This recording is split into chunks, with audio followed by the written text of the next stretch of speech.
Good afternoon po everyone.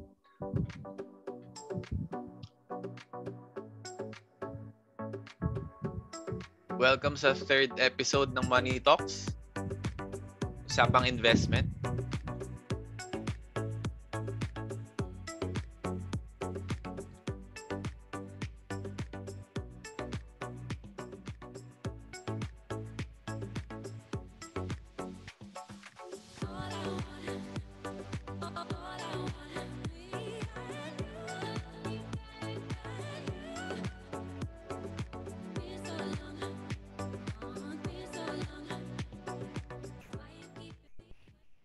Good afternoon po everyone. Welcome po ulit sa third episode ng Money Talks, Usapang Investment. Muli ako si OJ Bueno, ang inyong host.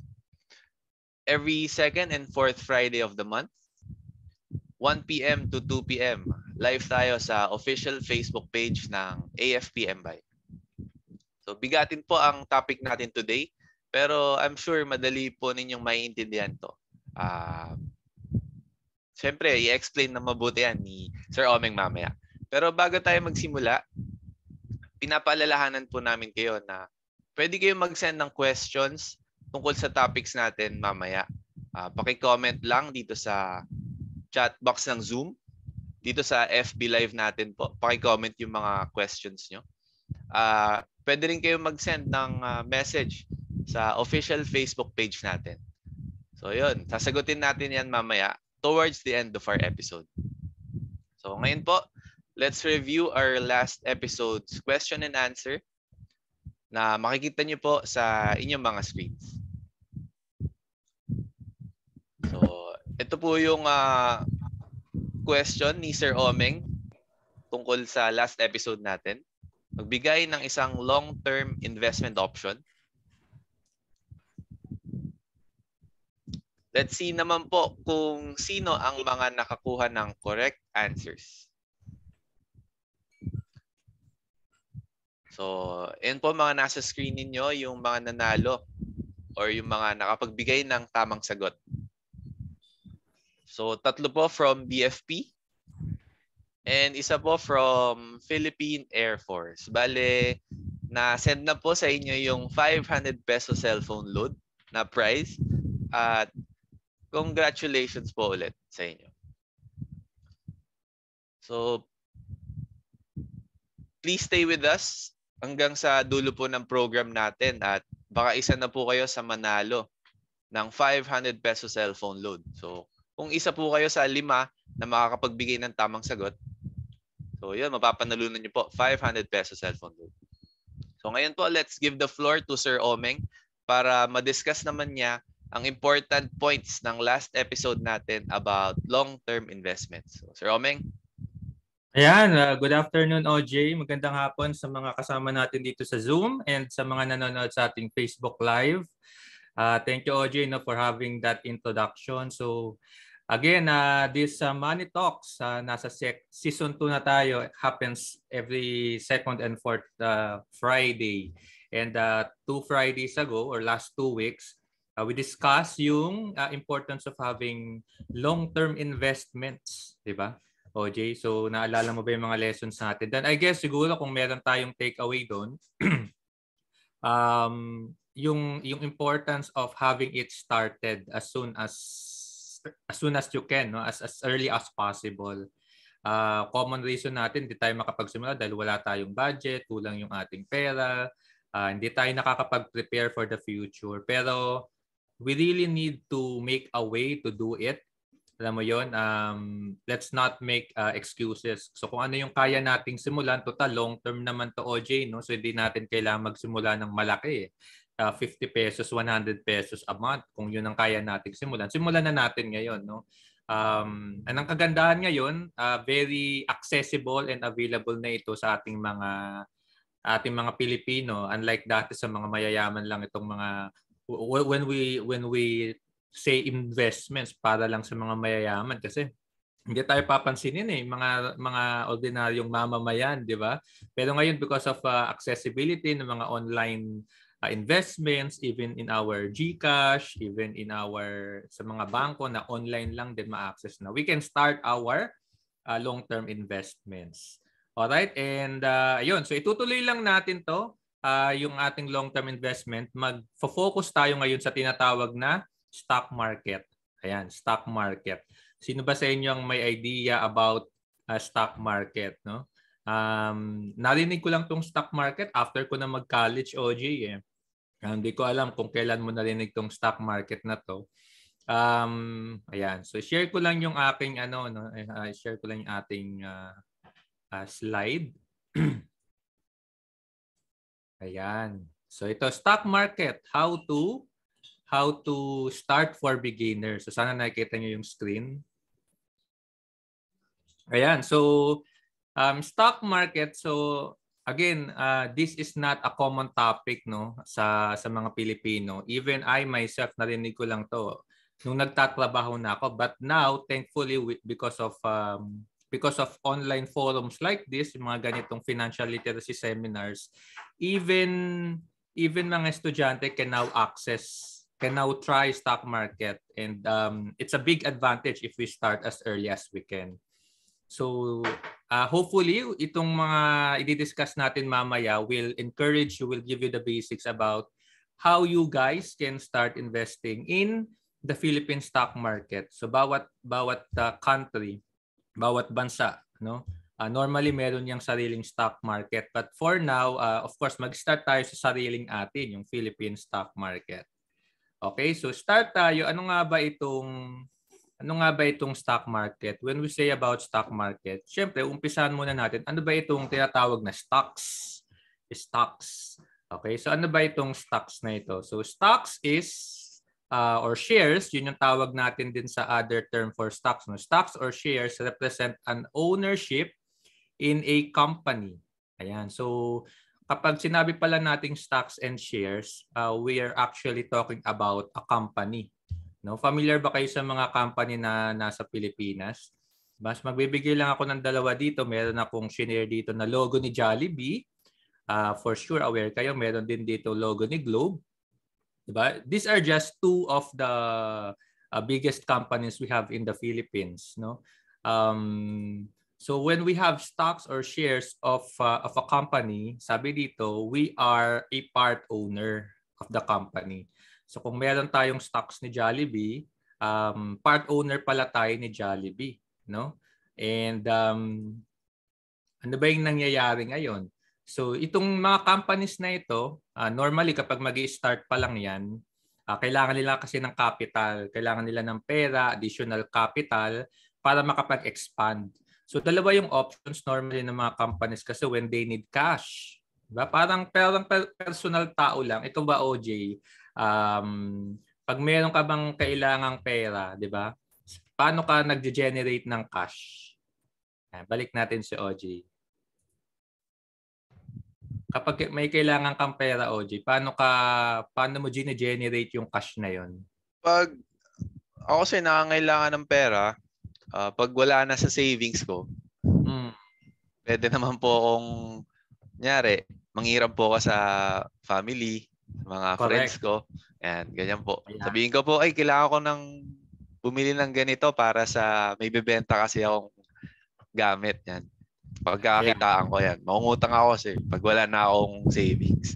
Correct. So normally, OJ nga, tama yung sinabi mo, na yung mga companies na yan, pag kailangan nila ng extra funds to expand, either mangungutang sila, utang sila sa mga financial institutions, sa mga bangko, or another option na available for them is they sell a part of the business. No, they sell an ownership of the business. And yun yung ginagawa ng mga companies when they sell their ownership in the form of shares, and yung mga interested na bumili nung part of the business, 'di ba? Yun yung sa kanila manggagaling yung capital. So companies sell ownership or shares to generate cash. And gagamitin nila yung cash na yun sa pag-expand ng business nila, magtatayo sila ng ibang branch or magtatayo sila ng another plant or another franchise, whatever, no? Or pwedeng pambayad din nila ng mga obligations nila. So they sell their ownership, part of the business, to generate cash to fulfill yung kanilang mga financial obligations. So ang tawag natin doon, OJ, is IPO or Initial Public Offering. So pag sinabi nating initial, that means it's the first time. So public meaning the shares are being offered to the general public, no, sa mga ordinaryong Filipino investors. Kaya siya tinatawag na initial public offering. This is the first time that a company will offer its shares or part ownership of the company to the general public. And as a return, so they are able to generate cash. So nagkakaroon ngayon sila ng additional capital para mas lalo pa nilang mapa-expand yung kanilang business. Okay, so sana malinaw yung idea about stocks and shares, no? So they are used interchangeably whether you call it stocks or shares. Okay? And kumbaga kung meron kang Lego puzzle and meron yung 1,000 pieces for example, each piece of the puzzle represents an ownership of a company. Okay? So kapag pumunta ka ng BDO halimbawa at meron kang shares kay BDO, meron kang stocks ni BDO, so pwede mo sabihin sa teller, "Uy, kamusta na yung business natin?" Kamusta na ba yung ating negosyo? Kasi kasosyo ka actually sa company. No, kasosyo ka sa actually yun. So hindi mo kailangan magtayo ng business from scratch. So, kung gusto mong magkaroon ng sariling business, indirectly you can do that by buying shares of established companies in the Philippines. Alright, so may mga benefits yan bakit ka papasok sa stock. So yun yung i-discuss din natin. And ayun, so na-discuss natin yung stocks. It's a form of ownership in a company. Now when we talk about stock market, so normal idea about market, no? So pag sinabi nating market or palengke, that's where people go to buy and sell goods, 'di ba, or services. So ganun din sa stock market, no? So parang lang din, parang ordinary market lang din. But ang kaibahan nun, hindi tayo bumibili ng mga goods and services but we buy and sell shares of companies. Okay? So we buy and sell stocks of companies in the Philippine stock market. So in the Philippines, meron tayong tinatawag na Philippine Stock Exchange or PSE. Okay, so ito yung nag-administer, nagma-manage ng ating Philippine stock market.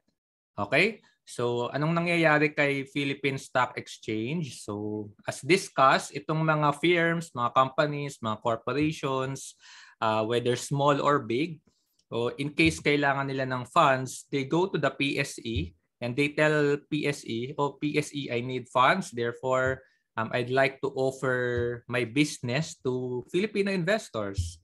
Okay? And then, so may proseso yan.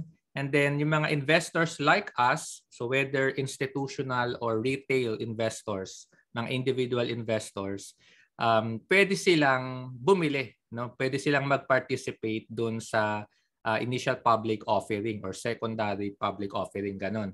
And bakit mag-i-invest yung mga retail investors? Well, because probably or most likely they believe in the business, no? So halimbawa Jollibee, lagi namang nagpupunta doon ng mga pamilya mo sa Jollibee, so you might as well participate in the ownership of Jollibee kasi mukhang lalaki yung business, so kikita yung business, kikita ka rin as part owner.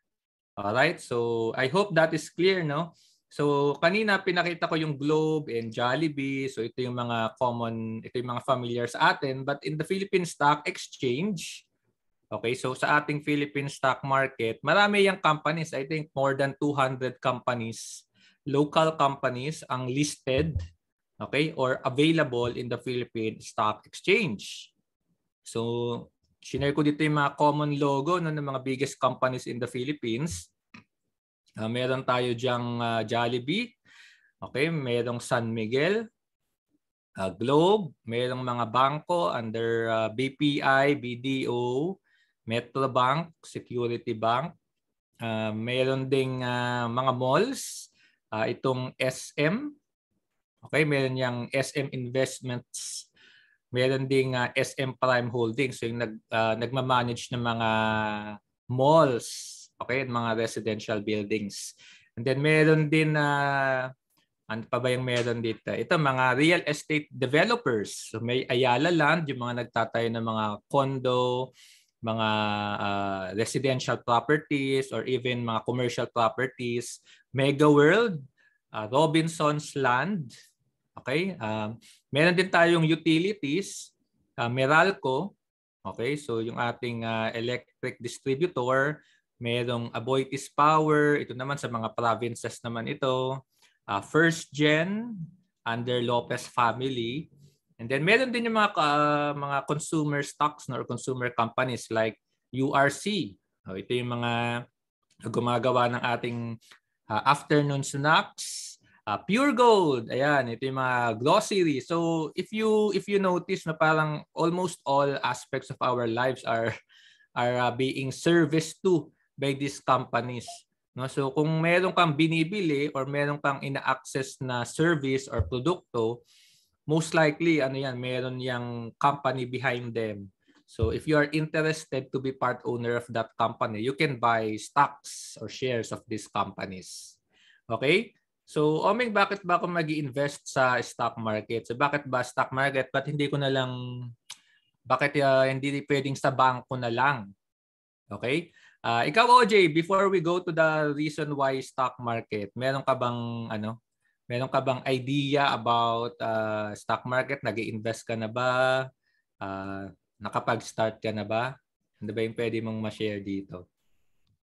Yes sir, familiar po ako sa stock market at nag-i-invest na din po ako kasi bilang investor nga po, ang aim po natin kasi naniniwala tayo sa kumpanya, may chance na mag-gain yung pera ko dun po kaysa sa nakatenga lang sa savings account ko po.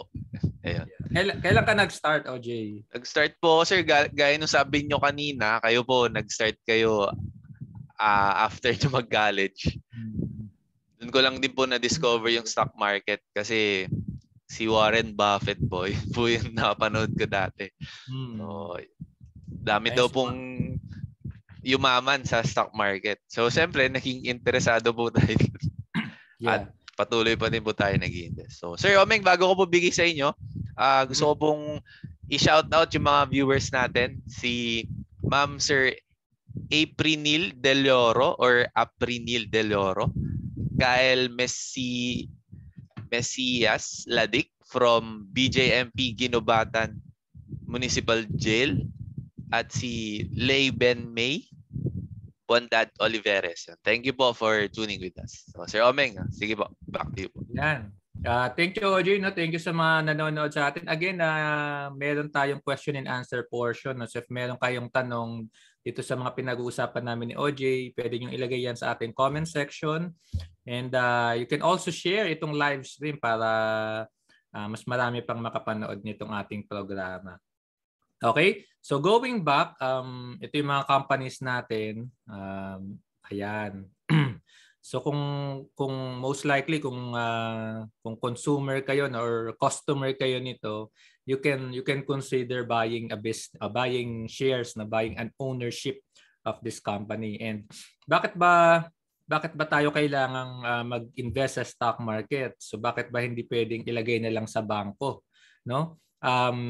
By historical studies kasi, ayan, so pinag-aralan ng ating mga expert ng performance ng stock market. Over time, ang sabi nila, stocks daw outperform other asset classes. Okay, ano ba itong mga other asset classes na ito? So ito yung kanilang over 10-year period return. So may yung stock market, pwede siyang makapag-produce, no? On average 9% a year. Alright, on average ito. Yung ating time deposit or bank account, time deposit savings account, normally ang per year na interest rate yan o yung kikitain ng pera mo na ilalagak mo sa kanila, more or less 2 to 3%. So in this case, I used 2.40%, no? And of course, yung normal savings, no, yung walang lock-in period. Yung time deposit kasi may lock-in period yan. But yung normal savings, kung mag-open ka lang sa bangko, ang napakaliit, 0.50%. In fact, yung iba, 0.25% a year lang. Alright? So, gaano kahalaga itong difference nito from 9% versus 2.4 or 0.5%? So, pakita natin, ayan. So, yung inflation pa lang is actually 3.7%. Mababa na to, no? So, ibig sabihin, kapag hindi pala tayo nag-i-invest sa any other investment above inflation, talo na kagad yung ating savings, no? So bumababa yung halaga ng ating pera. So that's the effect of inflation. Kung dati-dati yung nung kabataan ko, kung nag-grocery kami, dati puno yung aming push cart. Ngayon, yung the same amount, 'di ba, parang hindi ka na makapuno ng isang basket. Basically ganun yung effect ng ating inflation. Alright? And yung difference niyan, diyan na rin papasok yung tinatawag nating compounding, no? So ano itong compounding?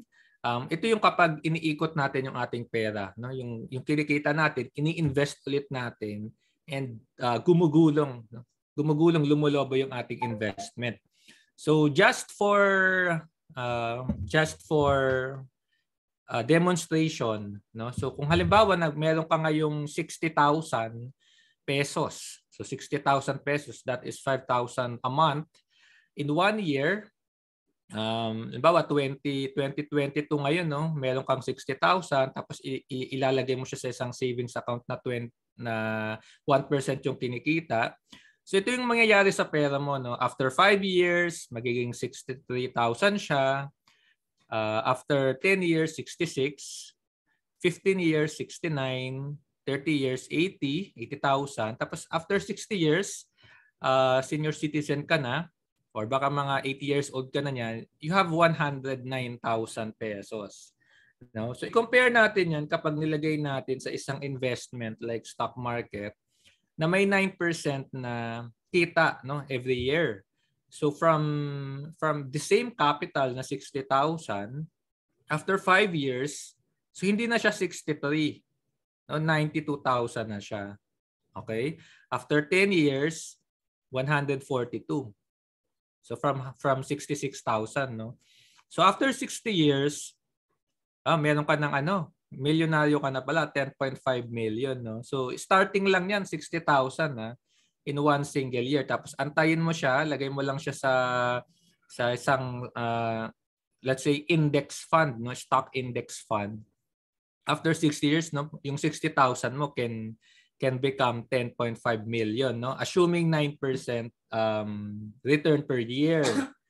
Ngayon, kung dadagdagan pa natin to, ito kasi 60,000 lang yung nilagay mo eh. Pero kung dadagdagan pa natin ng 60,000 every year, okay?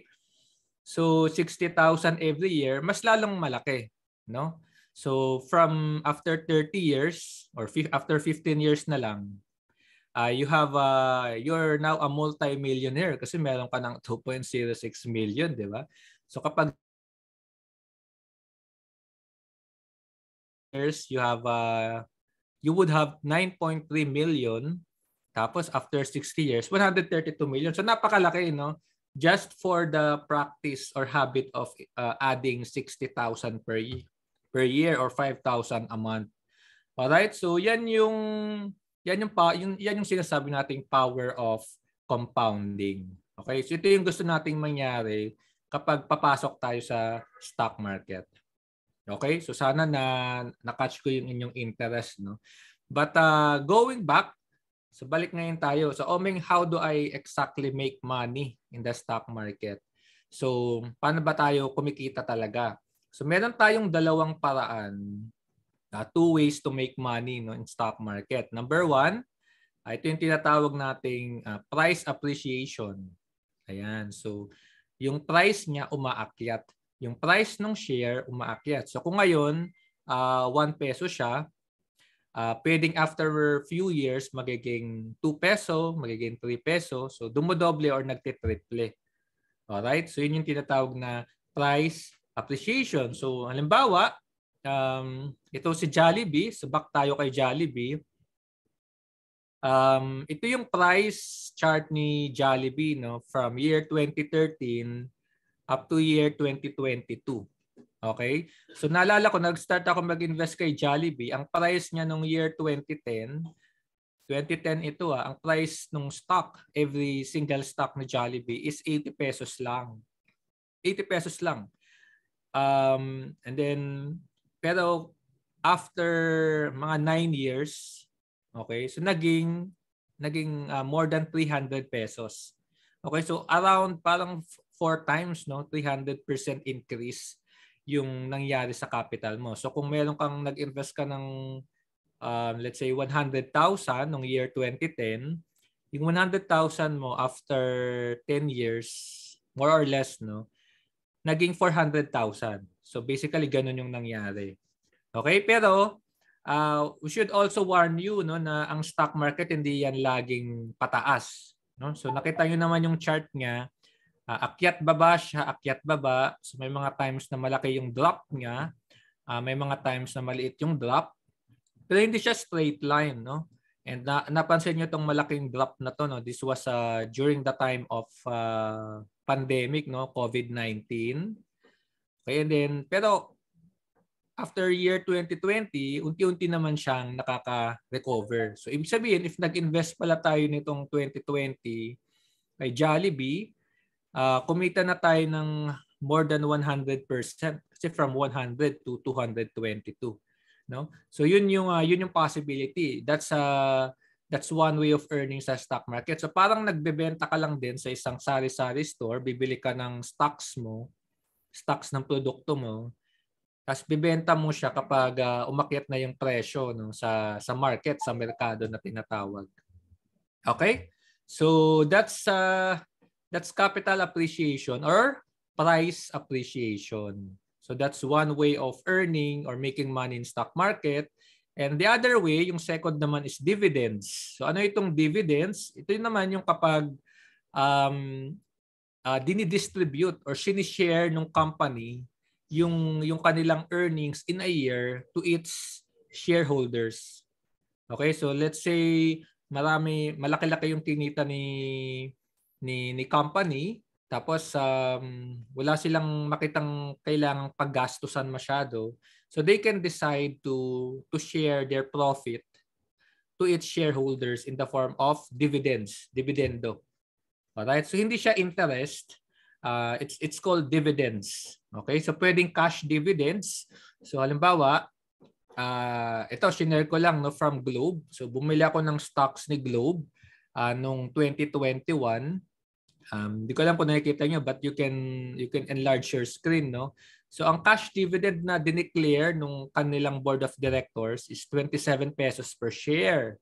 And during that time, meron akong number of shares, meron akong 50 shares.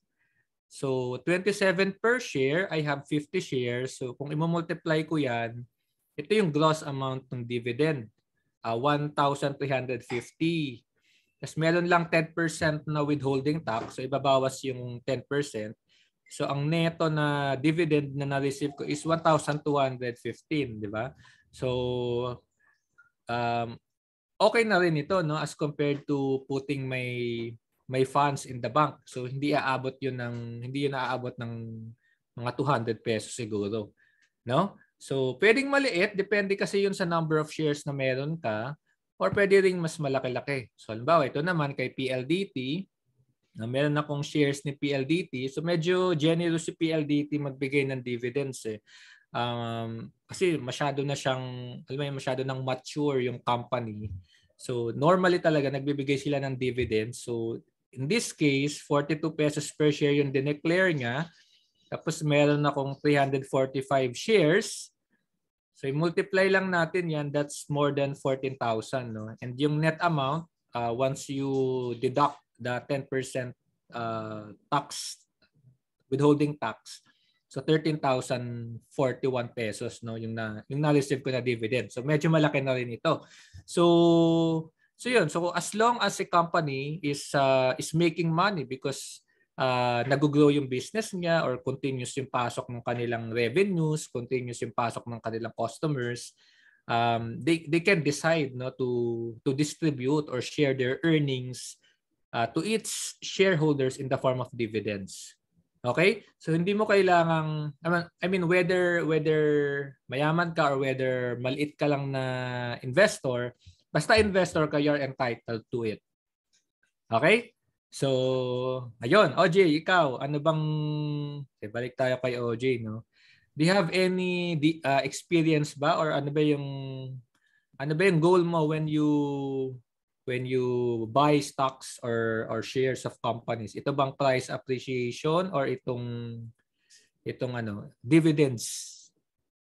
Sir, pag nag-invest ako sa stocks, mas aim ko yung capital appreciation kasi parang mas siya mas malaki po yung possibility na iangat niya. Mas malalampasan pa po yung mga percentage ng dividends. So, mas preferred ko po yung capital appreciation. So, sir, question lang po. Paano pag nag-invest po ba kayo? Hinahayaan nyo lang po yung pera nyo and then inihintay nyo lang po mag-accumulate ng dividend or tina-timing nyo po kung kailan sila mag-release ng dividends or hindi po? Yeah, actually ano yan, OJ, no, meron kasing two ways, no, when we talk about participating in stock market. So may tinatawag tayong investing, meron tayong tinatawag na trading, no. So itong mga trading na to or traders, ito yung normally they buy and sell stocks often, no. Bibili sila ngayon, pwedeng ibenta nila tomorrow pag umakyat na yung price, no? Or pwede nila ibenta after a week if they can wait for that period of time. So depende yan, OG, sa sa capability mo, no? So kung magaling ka talaga, halimbawa kabisado mo na yung galawan ng mga stocks, normally papasok ka sa mga, kung trader ka, normally babantayan mo yung mga malalaki yung talon eh. Okay? Tapos tututukan mo yon kasi kung malaki siya umakyat, most likely malaki din yan bumaba, no? Generally speaking. So babantayan mo yon. So kailangan mo mag-allot ng time, tapos medyo malaki yung capital mo dapat para substantial yung kikitain mo, 'di ba? Para pag umakyat siya ng 2%, 2% of 2% of 1,000, magkano na yun? Mga 20 pesos, no? So yun yung kikitain mo. Kung meron kang 100,000, mas malaki yun. If you have millions, hundreds of thousands, so yung 2% na talon na yun, on a single day, pwedeng na yun, nasa tens of thousands na siya, di ba? So malaki yung capital. So may mga tao na gano'n, they are full-time traders. And it involves discipline, no? Kailangan aralin mo talaga siya, kailangan nakatutok ka sa mga nangyayari not only in the Philippines but around the world, no? Lalo na in the US, in China, in Europe. So in short, marami siyang kailangang i-consider. So it's not an easy thing to do. So that's trading.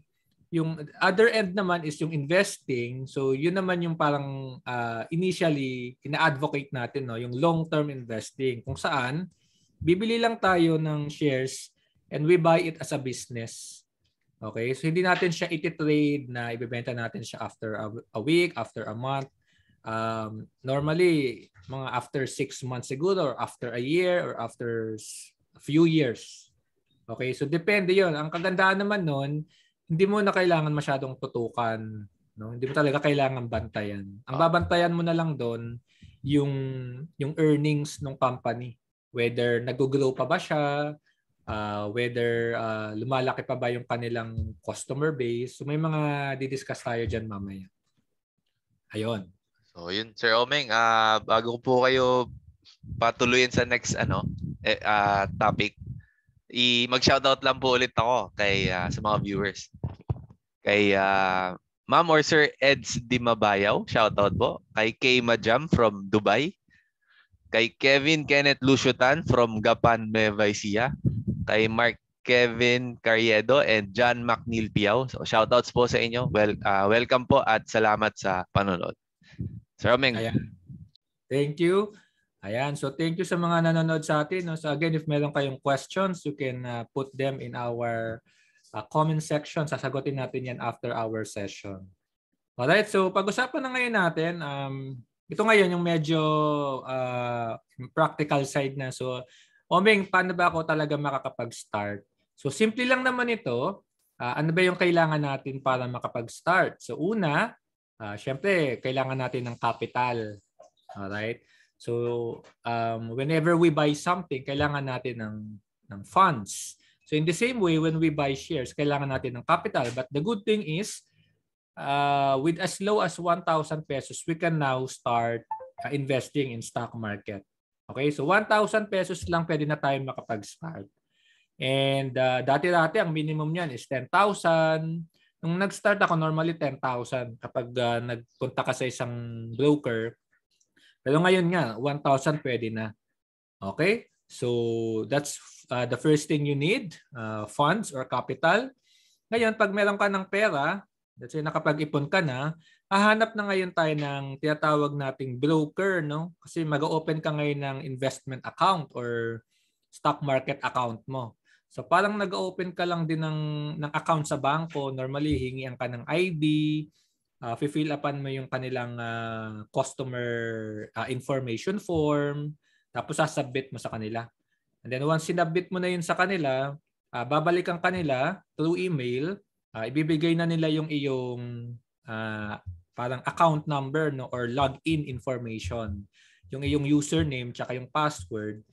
And then yun yung gagamitin mo para makapag-login sa kanilang online platform.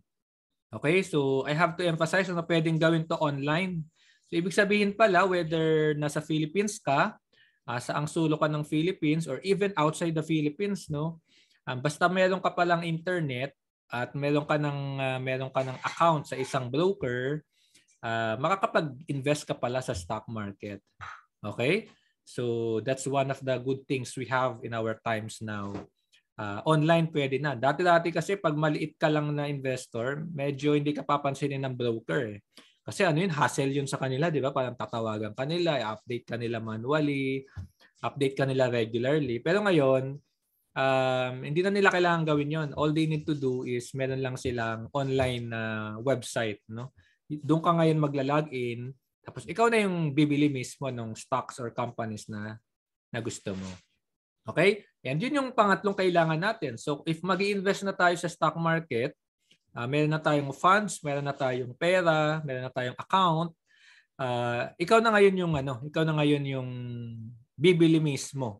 Okay? So medyo mahabang usapan to, OJ, no? But meron namang mga tutorial sa YouTube how to exactly do this. So para ka lang ding nagfe-Facebook, but this time as as a potential investor na, no?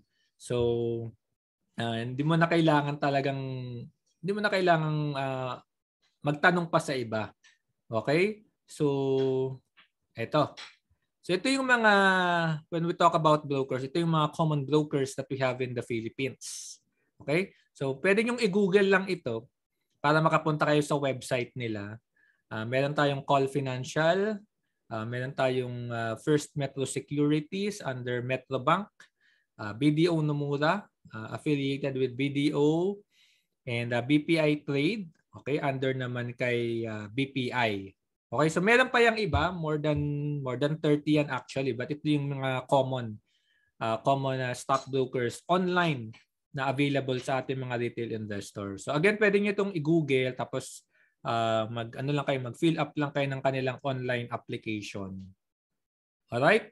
So, yun yung kailangan natin, no? So, again, as mentioned, because direct stock investing yung ginagawa natin, meaning to say, ikaw yung mag-open ng sarili mong account, ikaw yung pipili ng stocks mo. So, once nakapili ka na, let's say gusto mo bumili ng stocks ni Globe kasi gusto mo ng dividendo niya. O kaya gusto mo bumili ng stocks ni Meralco, no? Kasi ang taas ng presyo ng Meralco, baka gusto mong makakuha ng balik sa'yo. Ikaw din yung bibili ng shares nun. Tapos, after some time, ikaw din yung magbebenta. No? So, yan yung time requirement. No? Medyo mas marami yung time na kakailanganin when we do direct stock investing kay stock market. So, ano exactly yung nangyayari doon? Yan, so halimbawa, ikaw ito, meron kang 5,000 pesos kunwari. So ito yung gagawin natin, no? So meron kang account kay broker, you will buy companies, you will buy shares of these companies. And then once nag-fulfill yung order na yon, so magkakaroon ka ngayon ng stocks portfolio na tinatawag. Okay, so online lang din ito. Makikita mo ito kung magkano na yung kinikita mo.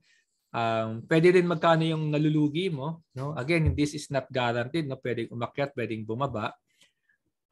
Makikita mo yun sa yung stocks portfolio online. And you can monitor it anytime. No? Kasi online nga lang. So kahit sa cellphone, kayang-kaya. And then after some time, let's say kumita na siya, hopefully, no, kumita, pwede mo siyang ibenta. So pwede mo siyang ibenta anytime actually. So kung kumita na siya after a month, if you are happy, you can sell it, no, at a profit. Ngayon kung nalugi naman, you have the option to hold it, no, antayin mo lang siyang umakyat ulit, or pwede ka ring magdagdag ulit, you buy another shares at a lower price at a discount. Okay, and then after some time antay ulit, so pag kumita na, you can also sell anytime, no? And then hopefully pag sell mo, so nadagdagan yung iyong funds. Okay? So I hope malinaw 'yun, no? Basically ano lang ito, para ka lang ding nagfe-Facebook, no? Sa umpisa medyo overwhelming ito, but meron naman akong video sa YouTube ko, you can search it, how to exactly buy stocks, no, sa isang broker, how to monitor your portfolio, kung kumikita na ba siya, if it's at a loss or if it's a gain, and then how to sell it, no. And then once nabenta mo na yon, you can also withdraw it, so from your trading account to your savings account, to your bank account, para mabalik na siya sa iyong personal funds. Okay, so online lang lahat ito, no? So hindi mo kailangan pumunta sa mga physical branch nila to do all this. Okay? So I hope that's clear. And ayan, so I guess ito yung last part ng ating discussion. Quickly lang, no, stock market investing tips. So maraming pwedeng tips na pag-usapan, pero with the time that we have, so ito yung shinare ko na lang, no, 4 lang naman. Unang-una, ano ba itong unang-una ito? Invest for the long term. Alright, so I would advise not really to start as a trader. So pwede kayong mag-start sa mga malalaking companies in the Philippines. Alam niyo yon, yung mga tinatangkilik nyo ng companies. Ano ba yung mga companies na yun? Pwedeng mga utilities, mga telecoms, okay? Pwedeng mga banks, di ba? Yung mga biggest banks, yung mga leaders in their industries. So, halimbawa, sa banks, ang leader dyan is BPI or BDO. Ang telecom naman, dalawa lang ang pagpipilian. Meron kang PLDT, meron kang Globe. Diba? Sa tingin nyo ba, hihinto tayo gumamit ng internet? Diba? Most likely, hindi. Actually, mas lumakas yung business nila, lalo na kay Globe kasi meron na siyang GCash. Diba? So almost everyone now owns the GCash app, no? And when we do invest for the long term, hindi natin kailangan tutukan, no? We buy the business, not the stocks lang, no? We believe in the profitability of the business. That's the idea of investing for the long term. Okay? So bakit long term? Kasi nga ayaw natin ng mga malalaking crash, no?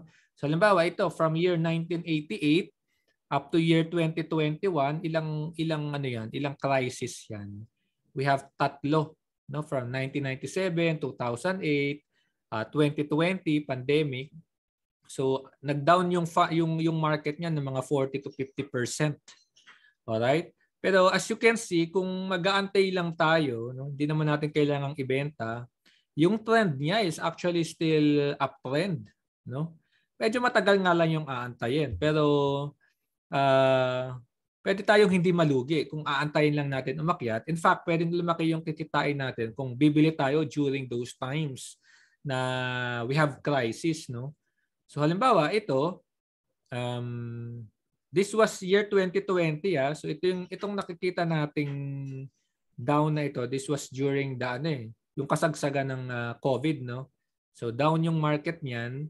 Pero you can see after more than 2 years na nasa pandemic na tayo, umakyat na siya ng almost 50%, no? in a matter of 2 years. 48%, 48.92%.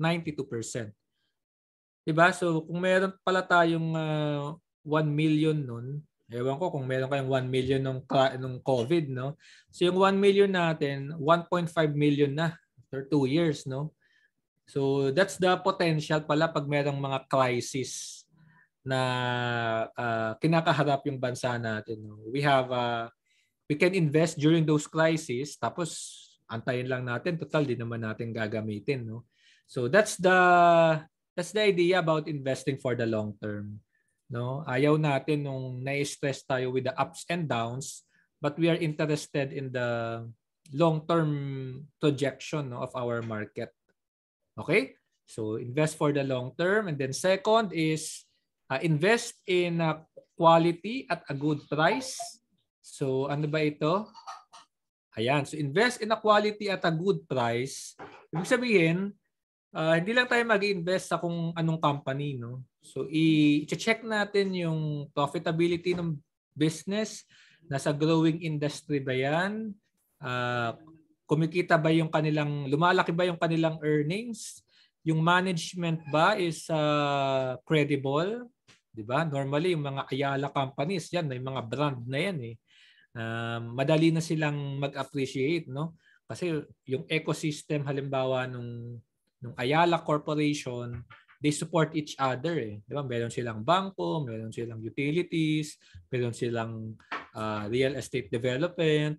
Ngayon meron na silang energy. So that's related to management credibility, no? Who are the people behind these companies? Tapos yung mga products ba nila is tinatangkilik ba ng maraming Pilipino, 'di ba? Strong balance sheet. So in short, kumikita nga ba talaga with all these factors? So doon mo makikita whether you are investing in quality. So in short, medyo gagawa ka ng mga readings, no, mga research. So normally naman, huwag kayong mag-alala, no, kasi normally yung mga brokers, once may account ka na sa kanila, meron silang mga researches. So sinasummarize na nila. Tapos you can read it, no? And then you can decide whether you will buy them or not. Okay? And then third tip, ayan, so diversify. So ito pa, ulit-ulit na natin, no, sinasabi ito, never put all your eggs in one basket. No? So we diversify not just across companies, so pwede rin across industries. So wag tayo mag-invest sa isang company lang or sa isang industry lang kasi medyo risky yun. No? Once hindi nag-perform yung industry na yun, madadamay tayo dun sa downtrend. So halimbawa, nitong pandemic, almost all industries, no, are downtrend nung nag-start yung pandemic except one, which is yung mga telecom. Okay? Yung telecom yung mga nag-appreciate nun because people went online all of a sudden. Diba? So that shows the importance of diversification. Nababalance natin yung ating exposure into different companies. Okay? And then yung last tip natin, ayan, so invest regularly. So ito common advice din, no? So when we talk about investing regularly, what we can do, yung tinatawag nating peso cost averaging. Basically, we invest in giant companies with little amounts regularly. Okay? So, in short, whether the market is up or down, so halimbawa itong figure na ito, whether umakyat siya, you buy. Whether bumaba siya, you also buy, no? And so hindi mo masyadong kailangan bantayan. What you do is you pick a company or you pick an index. Halimbawa kay Globe ka lang muna. Tapos, every month, or let's say every 2 months, if you have 1,000, you can buy shares of Globe. And then you do it regularly. Okay? And over time, nag-average yung price mo. Tapos once umakyat na yung price ni Globe shares, tutubo ka na. Okay? So, hindi yun kailangan masyadong aralin. Less yung kailangan mong time because you're not really doing market timing, pero you do it regularly, no, without looking whether the market is up or down. Ayan, so in short, parang ganito yung mangyayari, no? So let's say yung blue line, ito yung stock price. Ito yung stock price. Yung yellow line, ito yung iyong average cost. Okay? So kung pababa siya, so bibili ka lang regularly, okay, with your small amount. Tapos once umakyat naman na siya, so yung average price mo, yung average cost is way below, mas mababa siya as compared to the final market price or stock price. So ito yung tinubo mo. Ito yung average cost mo. Ito yung market price. So ito yung basically profit mo. Okay? So that's with the I hope that's clear, no? Yun yung idea ng peso cost averaging. You invest in giant companies, right? Mag-start ka sa isang company every month or every 2 months. Depende sa iyo, no? Ikaw mag-decide. Every 3 months, every quarter, you can put your little amount, tapos you do it regularly. And when you do that, you realize something like this, no? So, hindi mo kailangan timingan talaga. No? You can do it. So, this is an actual performance in the Philippine stock market. So, ganyan yung mangyayari when we do it regularly. Okay? So, OJ, balik tayo kay OJ. Baka may question ka about peso cost averaging. Sir Omeng, regarding sa peso cost averaging, ilang years po yung selling niyan, sir? Baga, pag nakapag-invest ka na for ilang 3 years, pwede na din po bang ibenta agad or depende pa rin sa performance ng depende yun sa tama, OJ, no? So depende siya sa performance. Like itong halimbawang figure na nakashare sa akin. This is in a span of 2 years, no? So from March 2008, August 2010. So mga 2 years to, no? So kung umakyat na siya, you can consider selling, no? Pwedeng part of your portfolio, not your entire portfolio. Kasi pwede rin naman ganon, hindi mo siya ibebenta lahat. But that will ultimately depend dun sa performance ng market, no? So it could take 2 years, it could take 3, 4, 5 years. Depende sa market, eh. Hindi natin yan mahuhulaan exactly. So we still need to do monitoring regularly, let's say once a month, kung talagang wala kang time, or once a week. But yung time period, whether kikita na tayo or hindi, will depend on the actual performance ng market. But again, as I shared kanina, long term, it's up. No? So yun naman yung parang safety net. As long as we are invested in good quality businesses, no? Yung diniscuss natin kanina ng mga magagandang companies, we can take advantage of the cost averaging. No? Hopefully mas mabilis. No, but there's no guarantee. Okay? So yun. Okay po, Sir Omeng. Bali, malinaw na po. Kasi yung iba, baka po yung iba natatakot mag peso cost averaging kasi baka makabilis sila sa mataas na price and then tuloy-tuloy lang yung pagbaba hanggat ma-zero na po yung stock. Pero gaya nga po nung sinabi nyo na mag-invest sa mga quality stocks, mga businesses na hindi mawawala in 3 to 5 years lang. So, ayun po. Ang kagandahan pa dyan, OJ, once not just price appreciation, remember yung na-mention ko kanina, meron tayong dividends. So over time, kahit bumababa yung market because of external factors, not because nalulugi yung business, pero because of external factors, you can still receive dividends. So kahit hindi tayo kumikita ng capital appreciation, may natatanggap pa rin tayong regular income in the form of dividends. So yun yung benefit nun. Okay? Okay po, Sir Omeng. Continue po. Ayan. So ayan. So ito yung summarize lang natin, OJ, no? Ito yung ating stock market investing tips, no? Invest for the long term, no? At least for starters, no? Mag-invest tayo sa mga long term, tapos invest in quality companies at a good price. Okay? And then wag tayo mag-invest sa isang company or sa isang industry. We should also diversify. Of course, sa umpisa, isang company pa lang yung mabibili natin eh. Pero yung diversification should be achieved kalaunan, no? Kung meron ka ng kaunting shares ng isang company, you can add naman a different company under a different industry. All right? And then lastly, we can take advantage of yung peso cost averaging by investing regularly. So ito yung normally sinasuggest ko because normally mga Pilipino naman, they start with little capital. Eh. Diba? Kung 1,000 lang yan, you can add it monthly. Tapos we can, parang essentially ginagawa nating giant piggy bank, yung stock market account natin. Tapos if antayin lang natin yan after 5, 10, 15, 20, 30 years, doon natin marirealize na naging maganda pala yung ating performance ng ating savings, no, as compared to putting it in the banks. Alright? Yan. Ikaw, OJ, di ba nag-invest ka na? Ano yung mga na-realize mo ba dito sa mga investing tips, or meron ka bang ma-share na sarili mong tips when investing?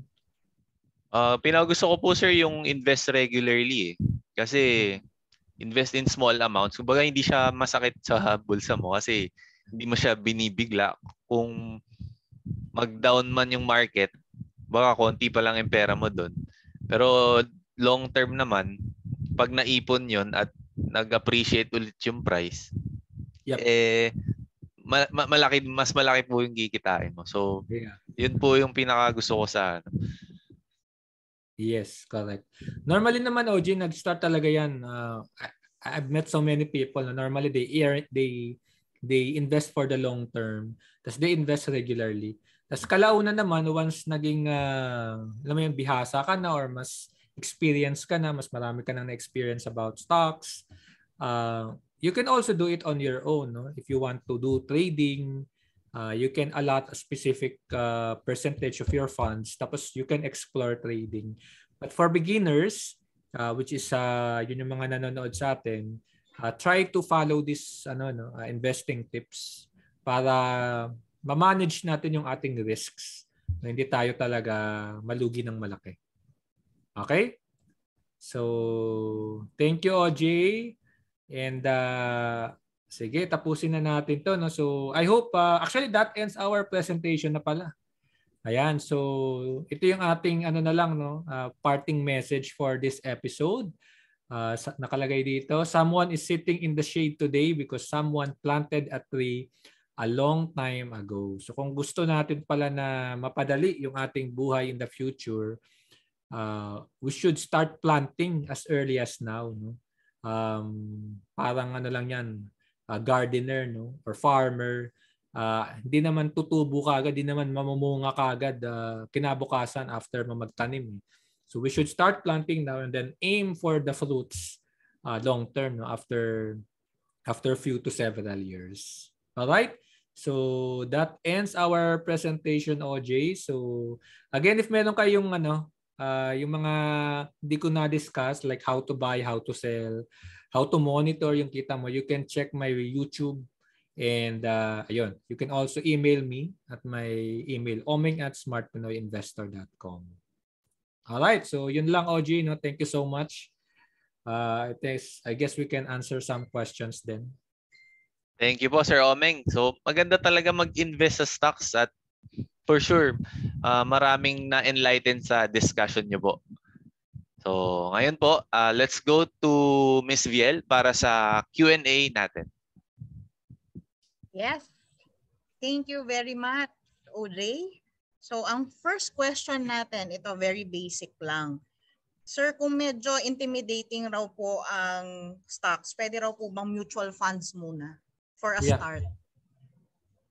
Yeah, so kung medyo intimidating talaga, Viel, yung stocks, kasi you have to do everything on your own. So yun yung parang caveat doon. So definitely yung mutual funds is something I can also recommend for beginners. no?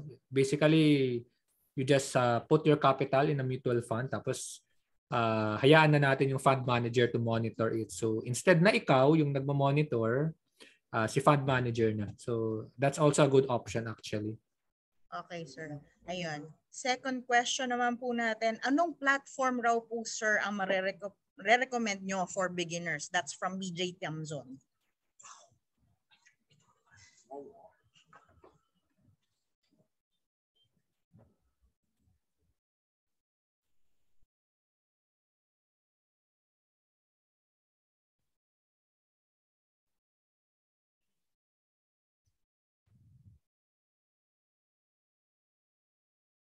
Sir, nakamute po kayo.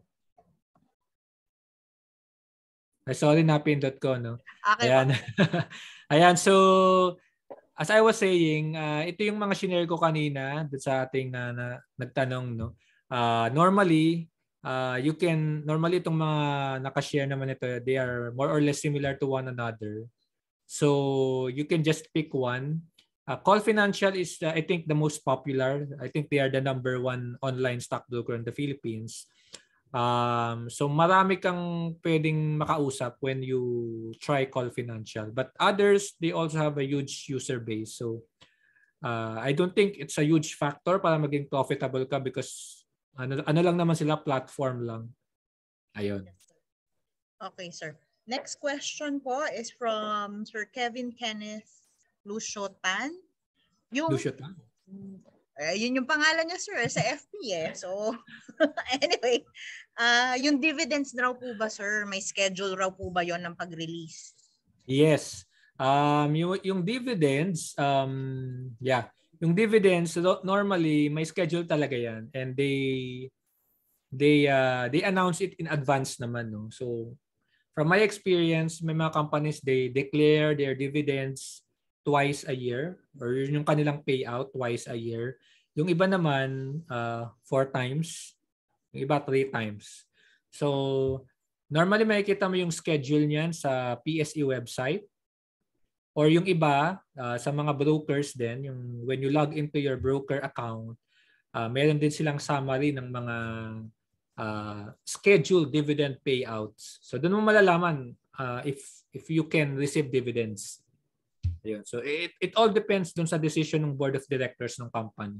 But normally, if you are aiming for dividends, doon tayo sa mga utilities, no? Mga Meralco, mga telecoms, mga energy companies, yun. So, yan yung mga normally nagbibigay ng substantial dividends, even banks. Ayun. Good answer. From the same individual, sir, ang kanyang second question ay, okay raw po ba ang peso cost averaging pero for selling naman ng stocks? Peso cost averaging for selling, hindi ko siya masyadong naintindihan. Yung peso cost averaging kasi it's a strategy for accumulating stocks, no? Accumulating stocks. Siguro kung for selling, I'm not sure, no. Siguro if what he or she meant is yung magbebenta ka pa konti-konti, that's also doable. But I need to understand ano yung reason nga why ganun yung gagawin niya. For selling. But yung peso cost averaging is really a strategy for buying, no? For accumulating. Ngayon, sa selling, you also have the option to sell a portion, no? Let's say 20% of your holdings or 10% or 50%. You can also do that. Then later, pag bumaba pa ulit, you can sell the rest. Ayan. So, ayun. Noted, sir. For our last question naman, sir, magbigay naman raw po kayo ng examples of best stocks to buy right now given the current situation na, well, ongoing pa rin yung pandemic, I guess. Yeah. Yan, sir. So, ano pong magandang bilhin? Nako, given ang hirap the current situation. Ang hirap mag-recommend kasi pagtatawanan tayo ni OJ kasi baka Pero ngayon kasi sobrang marami pang, I mean, we're still not yet in the pre-COVID area. So marami pang companies yung way below their they're way below their business value or yung target value nila, target price. So I think ngayon ang mga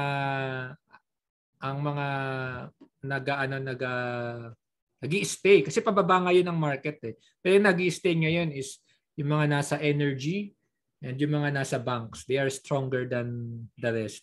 But if you would like to, kung meron kayong 5 years siguro or even 3 years, yung mga consumer stocks like Pure Gold, URC, sobrang baba niya ngayon. So in short, ang laki ng discount na ma-avail mo if you buy these companies. Okay? Tapos if you have 3 years to wait, I think that's a good pick na rin. Ayun. Okay, thank you very much, sir, sa pagsagot ng ating mga tanong. Maraming salamat rin po sa lahat ng nagpadala ng questions nila. Balik na po tayo kay OJ. So thank you, Ms. Viel and Sir Omeng sa pagsagot ng mga questions ng ating mga viewers. So ngayon, may surprise po kami. May surprise tayo sa ating mga viewers. May special prize po na additional 300 peso cellphone load para sa isa sa ating mga viewers.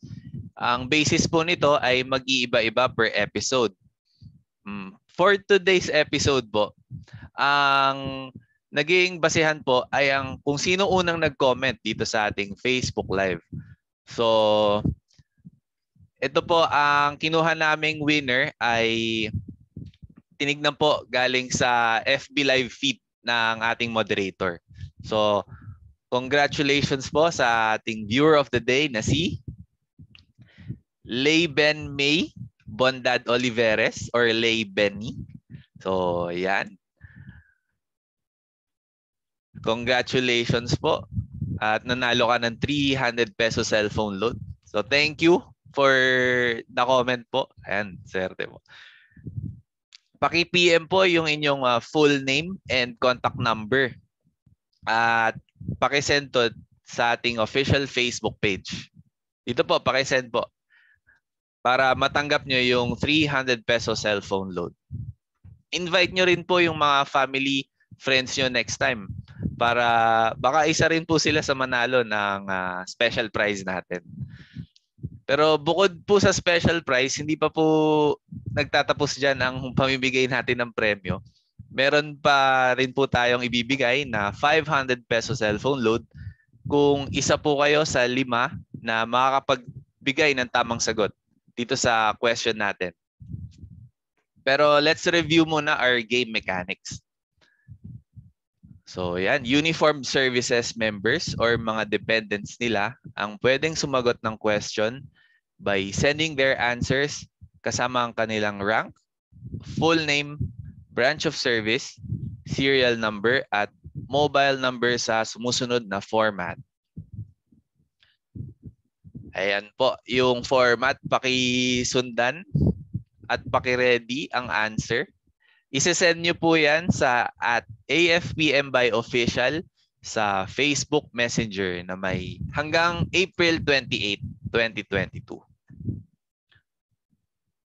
So, make sure po na tama yung cellphone number nyo para dito po pumasok yung 500 peso load in case na tama po yung sasagot. So, Sir Omeng, what's our question po for this episode? Ayan, thank you, OJ. No? So our question for today's episode, pwede nating i-display. So, magbigay ng isang paraan para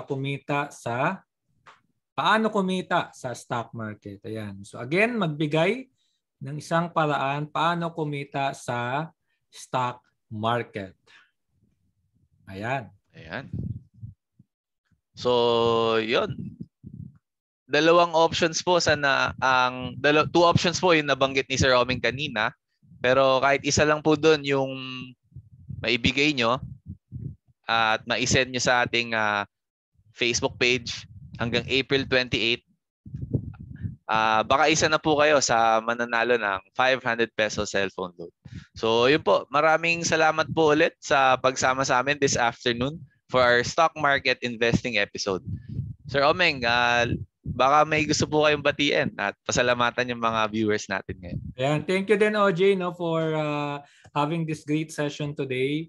And salamat din sa mga kasama natin dito sa Zoom and yung mga nakitune in sa ating Facebook live stream. So see you again after 2 weeks. No? Sana makasama namin kayo. So yun, tune in po. Yes sir. Ayan, and if may question kayo, no, so pwede nyo akong i-email dito.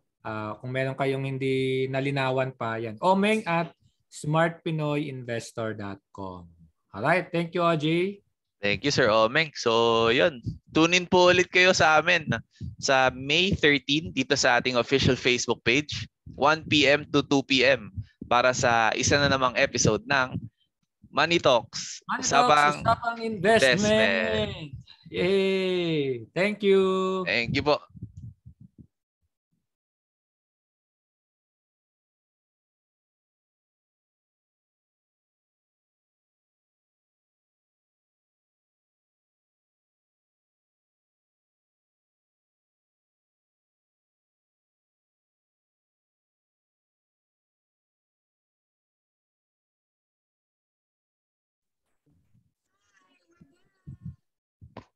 Hello?